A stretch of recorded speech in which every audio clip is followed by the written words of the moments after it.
8 de la mañana con 3 minutos. Bienvenidos a la segunda hora de Vital Noticias por Radio Vital y Nativa Televisión. Nuevamente los saluda Raquel Salazar. A continuación, nuestros titulares. Las noticias del día. La policía sigue investigando el asesinato de la regidora de Chicama en la provincia de Ascope, La Libertad. El gobierno prorroga estado de emergencia en Lima y Callao por 30 días ante el incremento de la criminalidad. Antauro Humala postulará al Senado por el partido Juntos con el Pueblo, informó el expresidente Pedro Castillo. A pocos días de la Navidad, peruanos acuden a centros comerciales y mercados para completar compras navideñas. Poder Judicial prohíbe paseos turísticos con caballos en el centro histórico de Lima. El presidente de Brasil, Lula da Silva, advierte que una intervención militar en Venezuela sería una catástrofe humanitaria.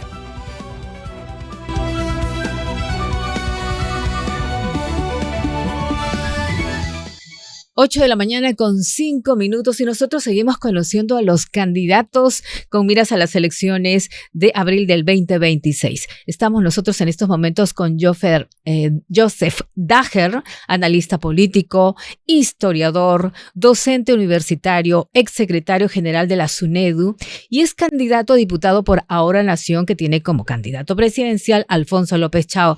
Señor Daher, bienvenido a Vital Noticias. Muchísimas gracias. ¿Cómo es el apellido? Daher. Muchísimas gracias, Raquel. Encantado de estar aquí. Bueno, primero preguntarle sobre este tema coyuntural que lo siguen tocando en algunos medios de comunicación y en las redes sociales, pero es bueno que lo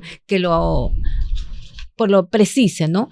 Alfonso López Chao admitió en una reciente entrevista que fue indulgente con el terrorista Víctor Polay Campos, es cabecilla del grupo terrorista MRTA, por un artículo, ¿no?, que publicó en 1989, donde llamó luchador social a Víctor Polay Campos. Ha dicho que hoy no escribiría ese artículo. Dice que lo conoció, eso sí, en la juventud aprista en la Universidad Nacional del Callao. ¿Considera que él con estas declaraciones ya ha zanjado este tema? Yo creo que sí, yo creo que ya está zanjado el tema. Él lo ha aclarado totalmente. Ha reconocido, como bien has dicho, que quizás en ese momento, hace 36 años, fue un poco indulgente, pero lo importante es que en la trayectoria de López Chao, en la trayectoria del doctor Alfonso López Chao, está clarísimo su deslinde con la posibilidad de entrar a la lucha armada, que era lo que se debatía, digamos, en los años 80 en la izquierda peruana.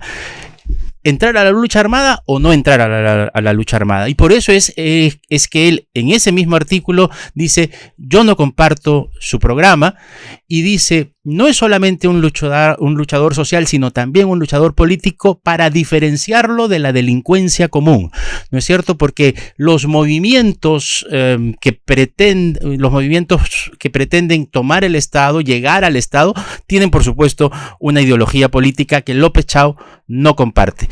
Y hoy, por supuesto, no piensa así.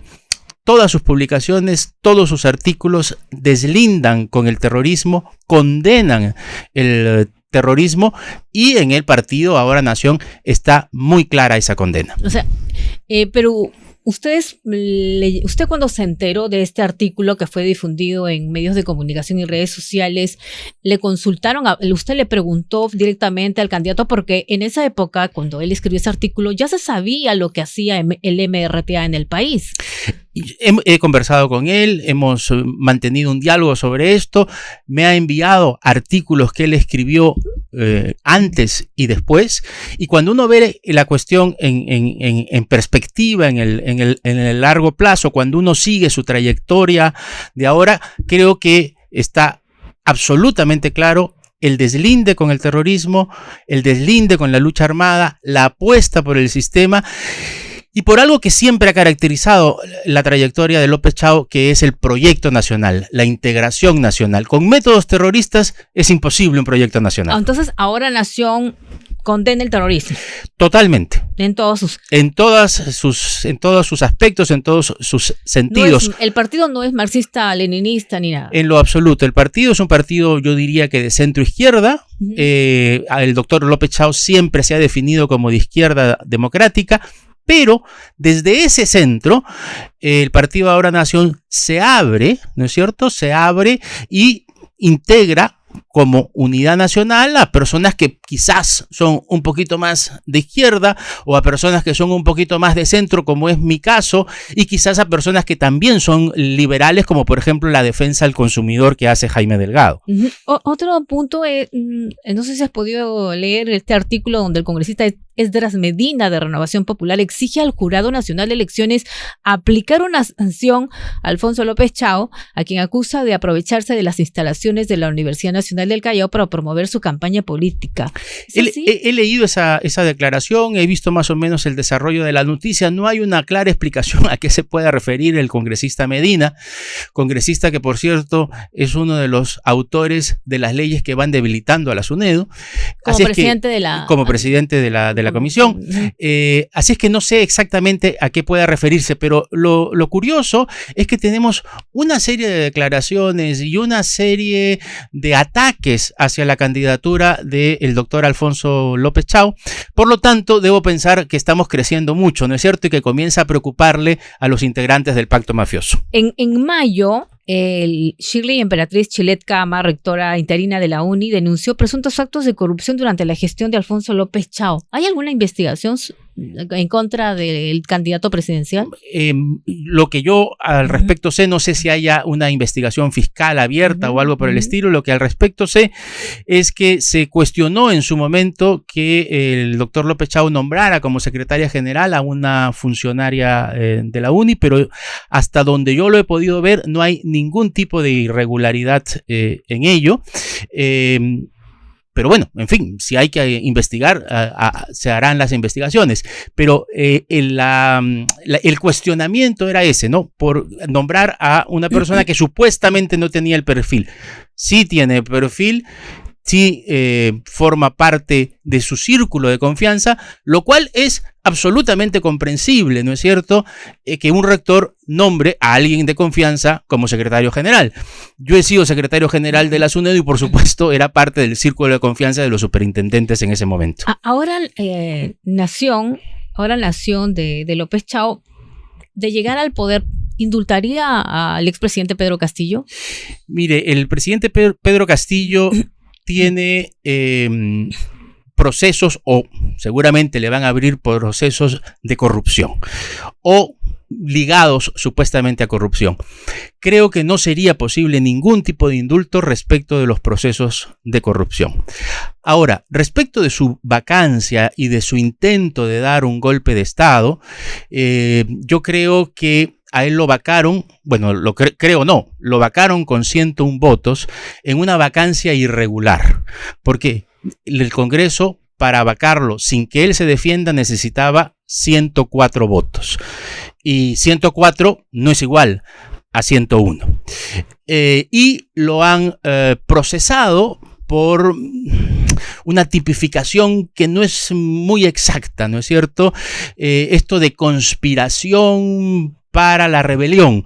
Esto no es muy exacto. En todo caso, el indulto siempre lo ve una comisión que será la que en su momento propondrá una posible solución en ese sentido. Pero lo que sí vimos a nivel nacional, él leyó un documento, quería cerrar el Congreso, quería cerrar todas las instituciones, solamente que las Fuerzas Armadas y la policía no le hicieron caso. Sin duda, yo no lo niego. Yo soy un convencido de que el expresidente Pedro Castillo intentó dar un golpe de Estado.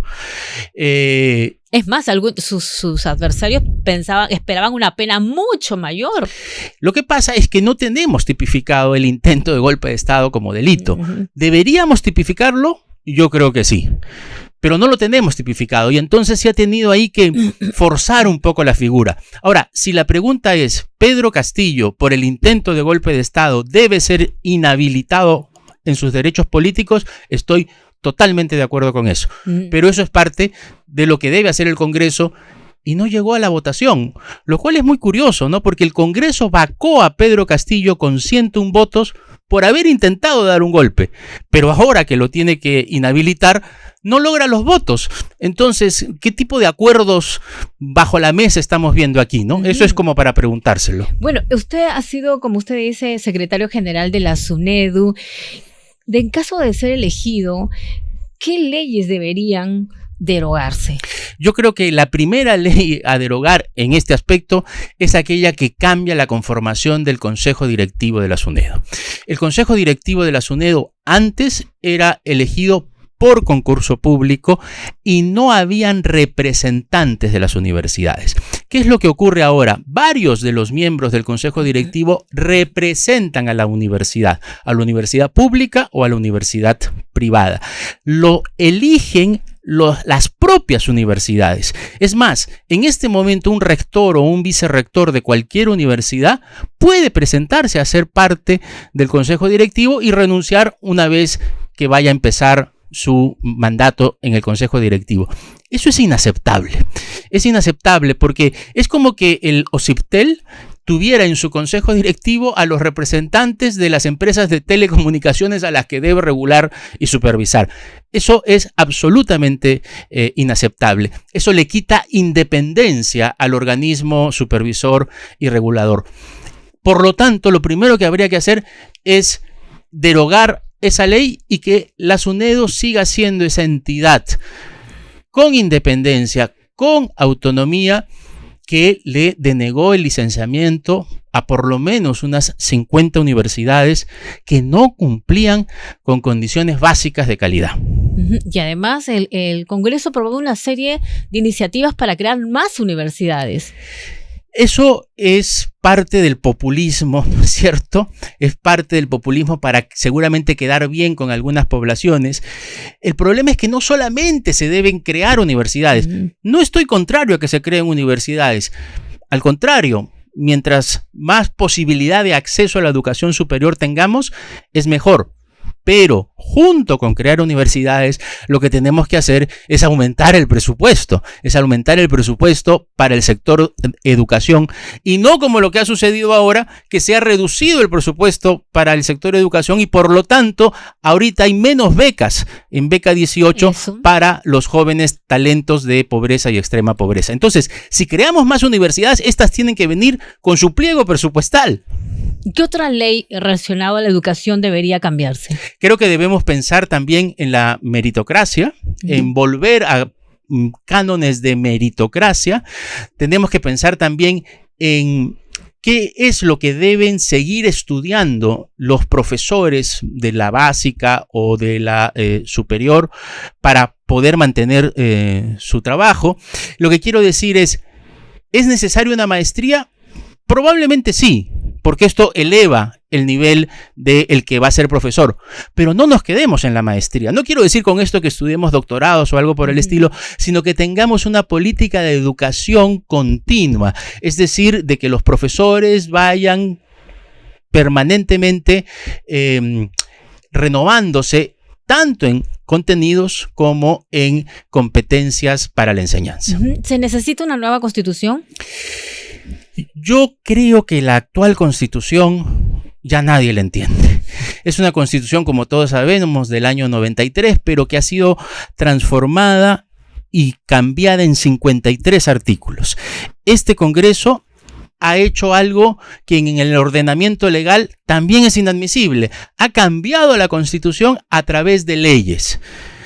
Eso no debe ocurrir. Yo creo que debemos repensar muchas de estas leyes, debemos repensar las funciones que incluso va a tener el nuevo Congreso, las funciones que va a tener el nuevo Senado. ¿Usted cree que se perdió el equilibrio de poderes? Totalmente. No estamos en un equilibrio de poderes, creo que estamos en algo muy cercano a una dictadura parlamentaria y es necesario que revisemos esas leyes. Es necesario que tengamos muy probablemente una nueva constitución, que de hecho ya la tenemos, porque la Constitución del 93, reformada en 53 artículos, es ya una nueva Constitución. Si eso es así, entonces pensemos qué debemos hacer para que la Constitución sea un todo orgánico. Bien. Y por supuesto después ir a un referéndum. Para que la población muestre su acuerdo con lo que están haciendo o con lo que haremos los congresistas en ese momento. ¿Referéndum como en Chile fue? Así fue. Como en Chile, por ejemplo, sí. Claro. Bien, muchísimas gracias al candidato Joseph Dager, Dager, candidato a diputado por ahora, la relación que tiene como candidato presidencial Alfonso López Chau. Él es reconocido historiador y docente universitario. Muchísimas gracias y suerte. Muchas gracias a ti. Bien, son las 8 de la mañana con 19 minutos. Pausa.